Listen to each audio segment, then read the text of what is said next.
Good morning, Chevra. Good morning. Today is the 21st. No, I'm sorry. Today's Zayin Shevat. We're going to start the 21st chapter in Tanya. Beautiful, beautiful Sunday morning. The Hanoisin Shelik at summer. The white snow is coming down from the heavens. And in this chapter, the Alter Rebbe is going to try to explain the difference between human speech and divine speech, quote unquote. Once a word is spoken, it leaves the speaker and it becomes its own separate thing, and it's quickly forgotten when a person speaks. But when Hashem speaks, first of all, nothing leaves him and it never ends. There's only the illusion of separateness in our perception, but truly all is one. Page 94. We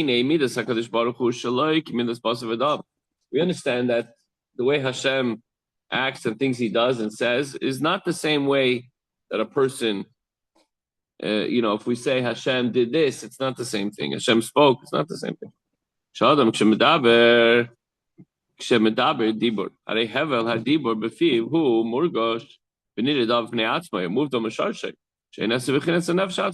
When a person speaks, the word becomes separate from him, so to speak. But with Hashem, God's speech never separates from him. Nothing is separate from Hashem. There's no place the word of Hashem.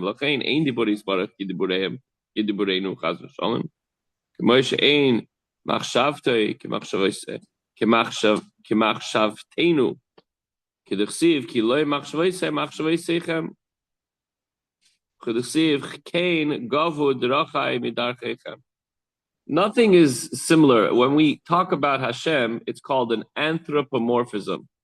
It's like we compare it to something human-like, but it's not really. It's not a good comparison.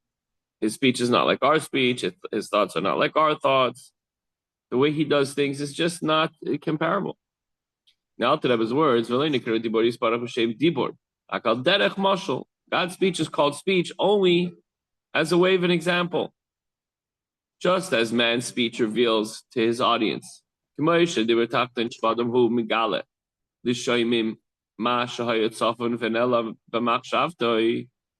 man's speech reveals to the listeners that which is hidden and concealed in his thoughts.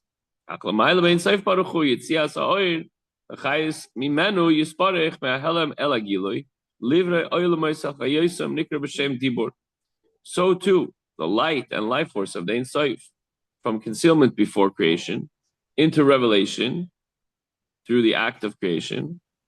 Hashem created the world. The purpose of creating and animate the worlds is then called speech. So in this case, the audience is the created being, which from its own perspective at least is separate from God. So when we talk about this quote-unquote speech, these are the 10 utterances that Hashem used to create the world.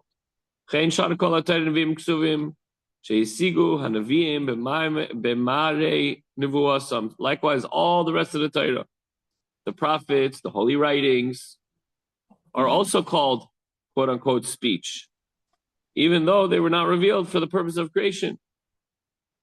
We just said that the whole purpose of speech is for the purpose of creation, but we also have all the words of Torah, Hashem spoke them,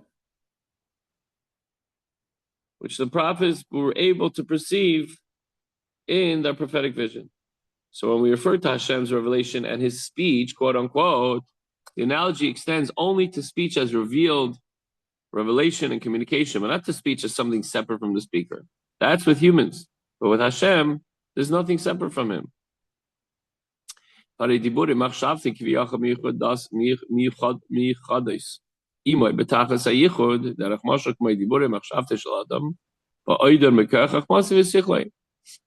speech and thought are united with him in absolute union.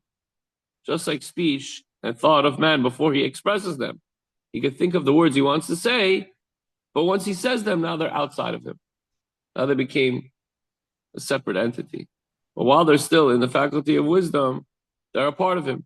Nobody else knows them. They're my thoughts. They're my words that I want to say, but I haven't shared them yet with the world. Oy.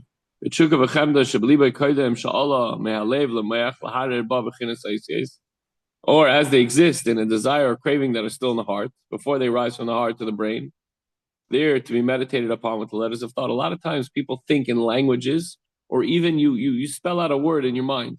You ever do that? I do that a lot. So that's still yours until you share it. And when they're yours, they're one with you.